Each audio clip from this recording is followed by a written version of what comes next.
Welcome back everybody to my channel. It's Tony with Tony's Fluid Art. This week I'm going to be working on a very fun metallics pour. Now in the past 2 weeks I have been missing in action due to a market I was in this past week. And the week prior I just ran out of gas and couldn't muster up a painting to save my life. So here we are, getting back into it again with some metallics, my favorites. And now with these metallics, do not forget to pop your bubbles in all your paints with the oxide black as my base, and my gold and silver, and also my purple violet flash by FolkArt. There were like a billion bubbles, so be sure to pop them all with a torch or some heat source that will get that done for you. Anyway, with my base I used a black oxide by Amsterdam, and the gold and silver is also by Amsterdam, with my violet flash, I believe, by FolkArt. Okay, and getting into the pour here, there's a bit of a story to this pour. So in the market and the show I was in a week or two back, I got a very nice compliment from a new customer who saw a smaller 10 by 20 painting that had a sunset vibe to it with some purple and copper and some gold, I believe. And I was going for a bit of a copycat version of that with this 20 by 20, trying to go with a sunset type theme. So my plan here is to come up with a replica, so to speak, of that last pour that nice fellow at the market said was quite nice. So anyway, leading into the color with some Amsterdam Gold and Amsterdam Silver as well. I'm layering these on purpose because I found metallics tend to pop after the fact with your torch or your heat gun, and can pop below the previous color. So my gold will pop into the silver and my silver will pop into this blue flash by FolkArt. Also, the flash colors by FolkArt are very fun to work with.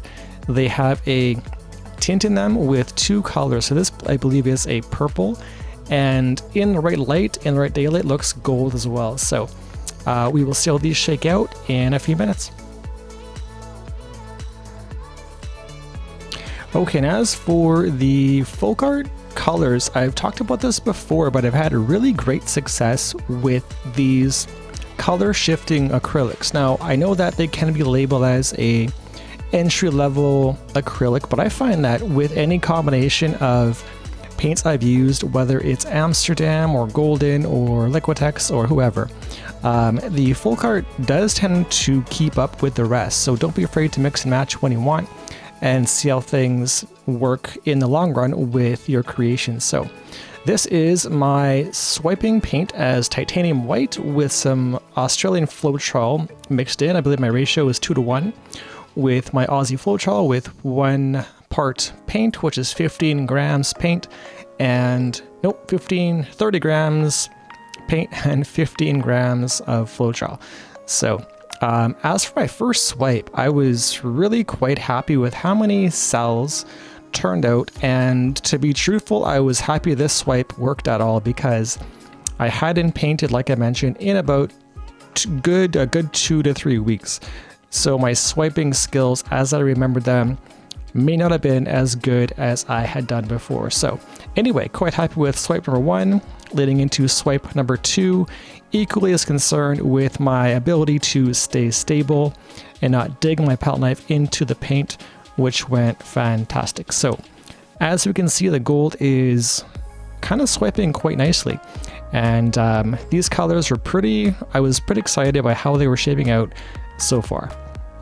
Now with my third swipe, I'm actually going backhanded, so testing all of my limitations with my swiping techniques, but also having fun getting back into the groove of things. So let's see how we can get these tilts moving in a sec here. And as for the lacing, it turned out quite pretty. Okay, quickly before my tilts, I wanted to quickly say hi to any of the vendors who may have been a part of the Mom's Market in Regina.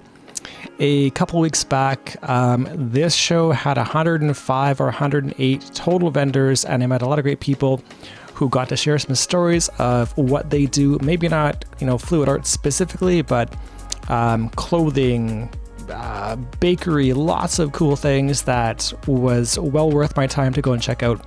Anyway, if you are from Regina or in and around the city, thanks for stopping by and saying hello, and it was a lot of fun. So I look forward to future shows down the road. And as for the pour here, I'm actually going a lot slower in real time than you'd think. So I wanted to be sure and keep as much lacing on the canvas as possible. So I decided to just empty out my cup of my gold and silver to help that paint flow a bit smoother than it was going to flow initially. Because I found that after reflecting on this pour, the paints were actually quite heavy, so quite dense and quite heavy, right? So going into my first corner worked fine, but the paints were quite thick. I mixed them 2 days prior to painting and added some water on the night of the painting because of my consistency. It simply went from a nice fluid consistency to a very muddy and thick, like chocolate sauce consistency. So it's going a lot slower than I would have liked. Now, the stretching off the first tilt was quite nice. I like that golden pattern, going for, again, my sunset vibe that we were trying to replicate with this purple flash. And I was having a hard time maintaining kind of my structure of what I wanted to keep because, again, the paint was so heavy. But we keep going and see what happens in the end.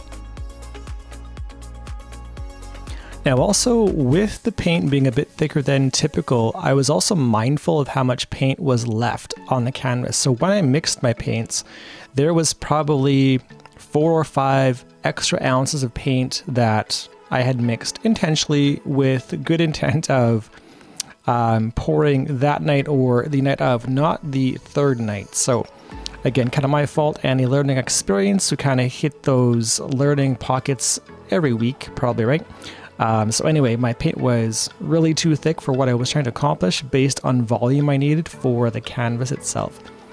And again, this is moving really, really slow in real time. So again, be mindful of how much paint you need on top of your canvas and what's going to spill. And do your best to just mix enough to make sure you will cover all corners. And had I had a bit more black in the end, I would have actually dumped the black in this last corner to help maintain the pattern and lacing on this canvas. Okay, and going in for my last corner, looking back on this pour, I'm actually quite happy with how things turned out and wouldn't mind your feedback on what you see so far with the purple flash by FolkArt and the Amsterdam Gold and Silver I used for this pour. The gold, in my opinion, did take over a bit more than I would have liked, but lesson learned again this week for me to use a bit less gold, or at least put it closer to the corner, knowing I'd spill the first golden part off anyway. But all in all, quite a pretty piece. It's very, very shiny. And also the FolkArt brand, the shifts do make a really cool, nice contrasting color from purple to gold, in this case, on this painting. And as for a bit of a overhead look of the pour, I really love how the purple cells and lacing bleeds into the rest, because it looks like in the purple anyhow, it's very much like a snake skin with a ton of little cool cells and bubbles. I think it's quite pretty, and all in all, I love some feedback, good or bad, below in the comments, and let me know how you think I may have done this week. And anyhow, if you enjoyed this video, click the thumbs up button, and we can see you again in the next one.